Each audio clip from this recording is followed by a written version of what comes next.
Hello everybody, I want to make a record of today is July 16th, 2024, and I am going to tell you how much fun I have with my vintage equipment. This is about 10% of what I have, and how much trouble I have with the vintage equipment. And why am I still keeping them?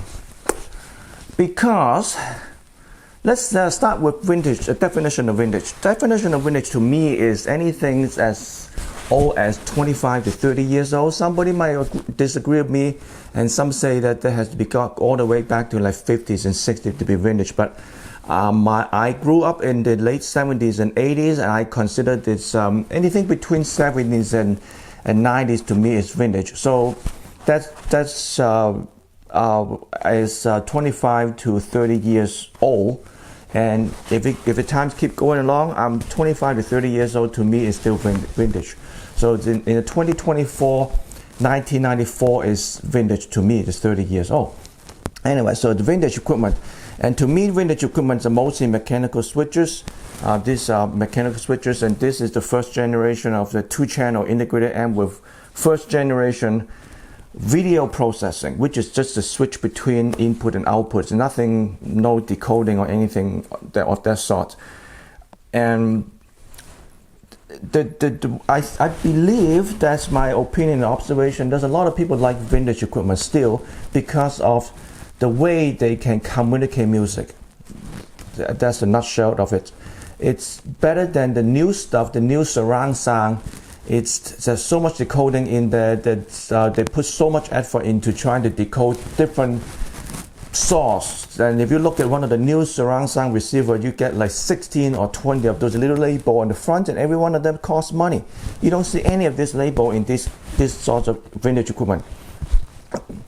And they put a lot of money into the audio circuitry because you only have 2 channels to handle, really. So that's why the efforts were into 2-channel audio, and one of the reasons they contribute to the better communication between you and the music. And another advantage is because they're all mechanical switches, they don't. They tend to last longer, but when they get old, they do have noise. Now the surround sound receiver, the problem with those things is the decoding chips run so hot, they don't last very long, 10 to 15 years, and they cannot be fixed. And again, if they can be fixed, the manufacturer don't want to fix it because they want to sell the newer technology. But in the vintage, what new technology? 2-channel is 2-channel as 2-channel. It's always 2-channel. So you always have 2-channel. 2-channel will never die, as far as I'm concerned. In my lifetime, 2-channel will never die. Multi-channel, move on. Always move on and move on. I don't know how many more channels they're going to have. But the disadvantage of this vintage equipment is every one of those switches make noise. And I have been using this Akai till about last month, and it's relatively okay. But last 2 weeks ago, I turned it on and make this noise. Now I put on a cheapy speaker, I don't want to damage my okay speaker. These are not great speaker, but they're still okay. But these are my test speaker. If they blow up, they blow up. They actually don't cost me anything. Even have a $2 price tag because somebody gave it to me. Anyway, I'll turn it on, wait for a few seconds, and then I'm going to turn on the speaker A switch. Brace for it. Now that's left channel noise that absolutely cannot tolerate, and also you cannot see it, but I can see the woofer kind of moving in and out. That means that high level DC offset. I'm going to turn it on and turn on volume control and just show you what happened, okay?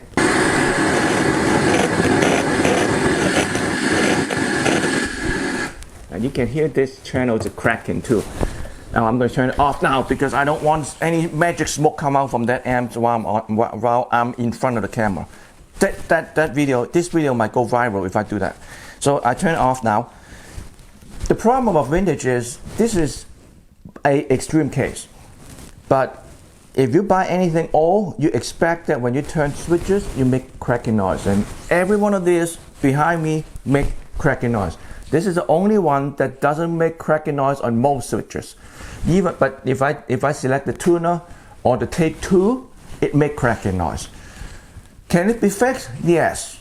If you're handy, you can actually get a spray can of contact cleaner that you can fix it. But if you don't know how to use it right, you can actually strip the contact off, because some of those contact cleaners are very potent, and you have to be careful.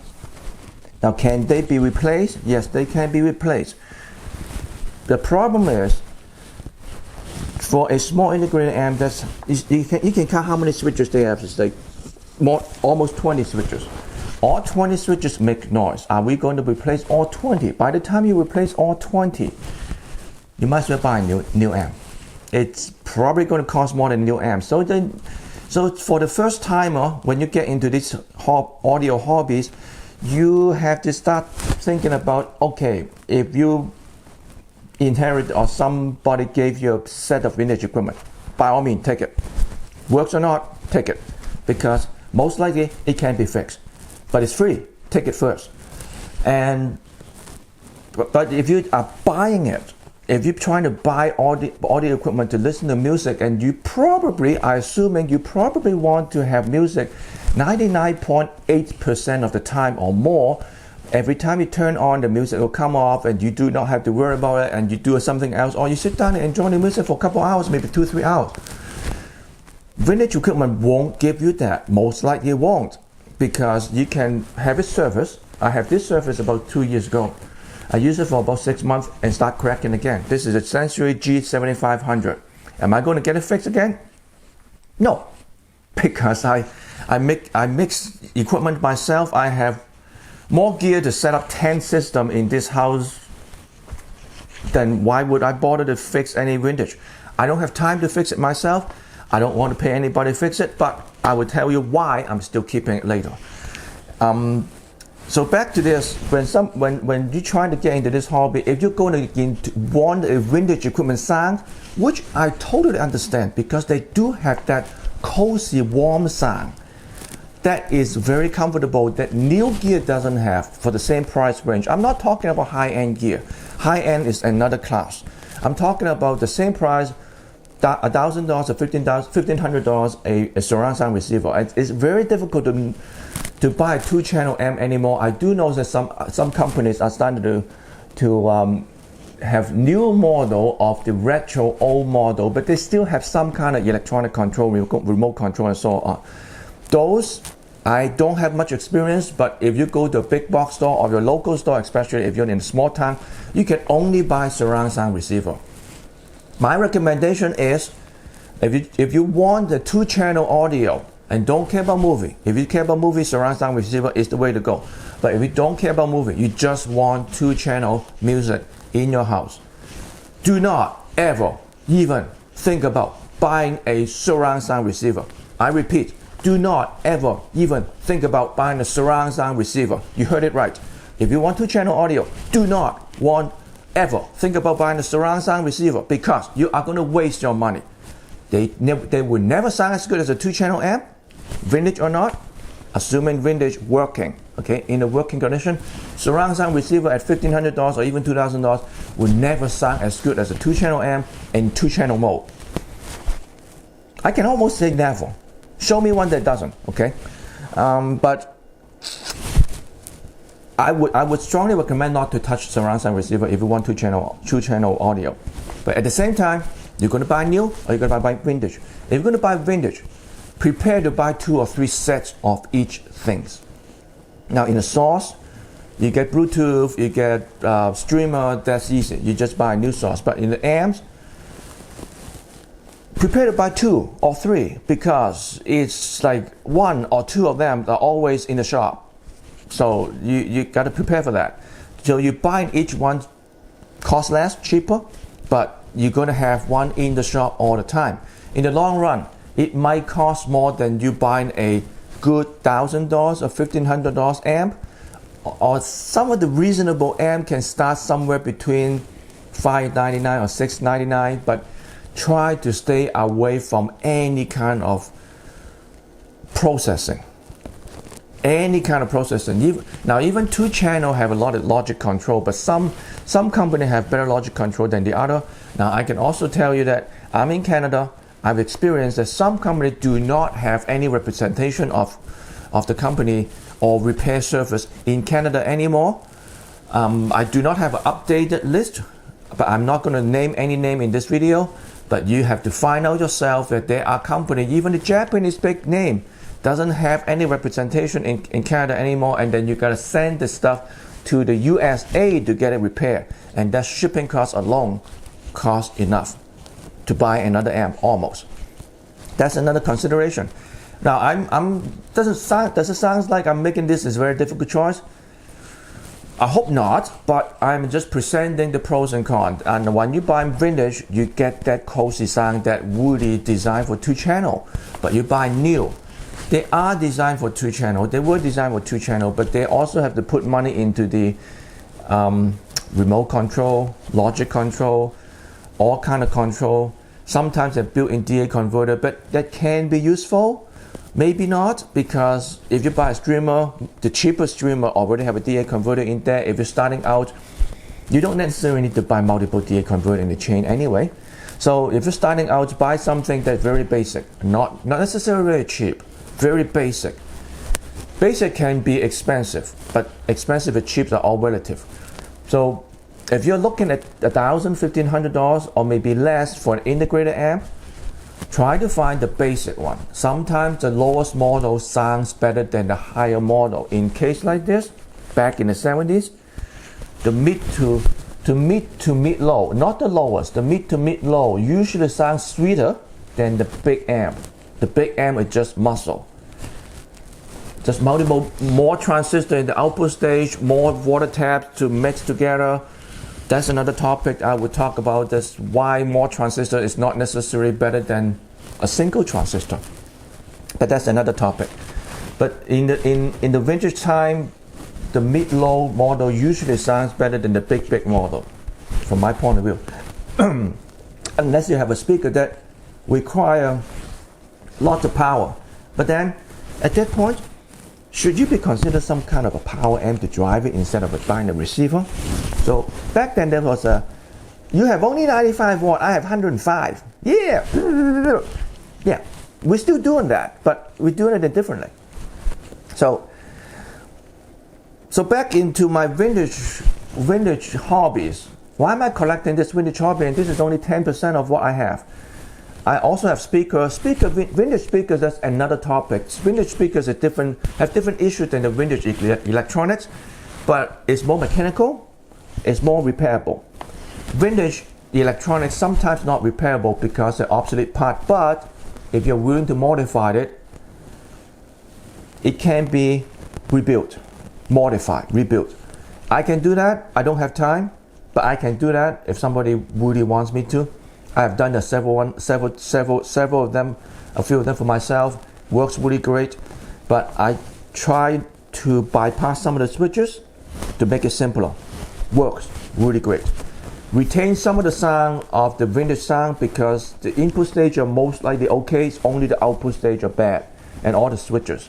So it can be done. Costly, time consuming, but can be done.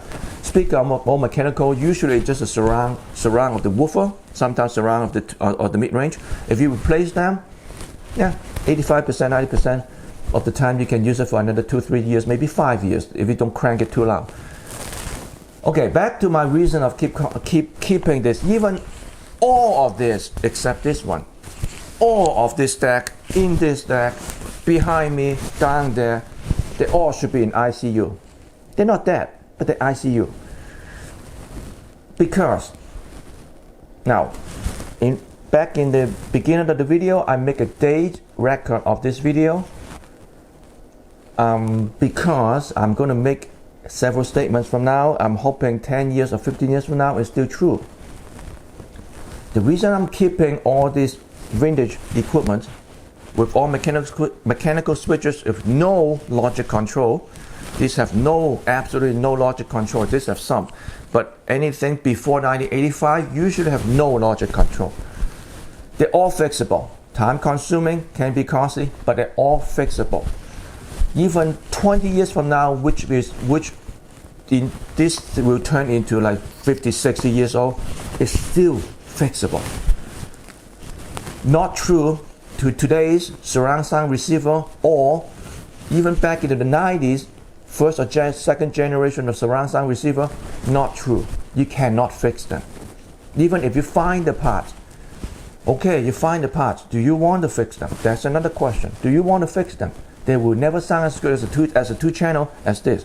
If you want surround sound, if you're into surround sound, you probably don't want to fix the first generation surround sound receiver because you want to have the 7th or 8th generation by now, or by then, 10 years from now. By then, you want a 10th generation. Why would you want to fix the first generation? So therefore, most, if not all, surround sound receiver are disposable, landfill material, disposable. But these are not. This, if you put the time and effort into it, you can fix it. Now, I'm not so gung-ho on recycle and upcycle and all that, but I just don't like to see all those things less than 10 years old just because of that EEPROM gone and you gotta throw it away. That bugs me, really bugs me. And the company just want to make more money and move more new boxes. If you want to go surround sound receiver, you want to support them, go ahead, all power to you. But it bugs me. So the surround sound receiver I got, everyone are broken, and I turned into Funky, F-U-N-K-Y, Funky Amplifier. I will put the link in the description and show you what the Funkies I'm doing. I'm basically converting the surround sound receiver using all the heatsink, the chassis, sometimes switches, sometimes transformer, all the mechanical device in the surround sound receiver, and build a 2-channel amp that is make it affordable. Because chassis, transformer, heatsink, beside the packaging, are the 3 most expensive components, 3 most expensive single component in a piece of electronics. Not the capacitor, not the transistor, not the resistor. Resistors are actually pretty cheap, especially the one they use in there. But the 3 things, transformer, heatsink, and chassis, are the most expensive one. Even the plastic chassis are very expensive. So I'm saving those and make new amps out of it. But that's another topic, another video. But back to this vintage. That's the reason I'm keeping this, because I'm keeping this 10 years from now. If I die 20 years or maybe 15 years or maybe even 5 years from now, I can give this away, or somebody can buy it for my estate if I have an estate. You can fix it. If you're willing to, you can fix it. 20 years from now, you can fix it. I'm not so sure about this one, but this one, you can fix it. This one, no. This is a surround sound processor. Forget that. This one you can fix it. This one you can fix. This one you can fix. Definitely. They're all mechanical, no logic control. Not even electronic control. This Lux one have electronic control. That's a LV105. That's the first generation LV105, not the 2. All mechanical switches, you can fix it. You can bypass it if you don't want those switches anymore. And you can bypass it. You can put a new output stage in it. It will work for another 10 years, 15 years. No problem. Transformer, if you don't abuse it, they work forever. You see transformers are 80 years old, they're still working. But not for surround sound receiver. So I'm going to circle now. So I'm going to cut this off, and you can think about it when you are getting into the hobby. You want to go into the vintage or you want to buy new. There's a pros and cons. Even the new one have cons, that because of too much logic control, it can go anytime, and when it goes, certain companies don't have service depot in Canada anymore. Some companies, a lot of companies still do. So when you buy anything, do ask them. And if you go to big box store, they probably cannot answer you. Those kids can't answer you those questions. So you have to go online and check it yourself. If you think it's way too much work to do, I am going to dare say this. Big box store is not your choice of store. Even bigger audio stores not. I know some store in Toronto is like 3 floors of store. If you want to pay a lot of money and you don't care about the disposable, if it broke, you buy a new one, go to those store. Maybe those store or just one store. But there are a lot of stores that's run and owned by the owner. Or maybe they have 1 or 2 employees. Those are the stores that you want to walk in there, talk to the owner, talk to that 1 or 2 employees that actually have knowledge. Now, there are 1 or 2 employees and that store like that is not all good either. So that's a pros and cons of small and big store. But big store are usually not what you want to go into because they put a lot of marketing and advertising to draw you into. But those are the stores that you want to avoid unless you have the knowledge in the mind going in there. Then you can buy good stuff from them. But their knowledge to you are not necessarily helpful. Sometimes distracting. So I'm going to cut it off before I get myself into more trouble. So until next time, stay safe. And I'm going to take this off now. I don't want to make any more noise. And it's a good thing that no magic smoke coming out. Bye.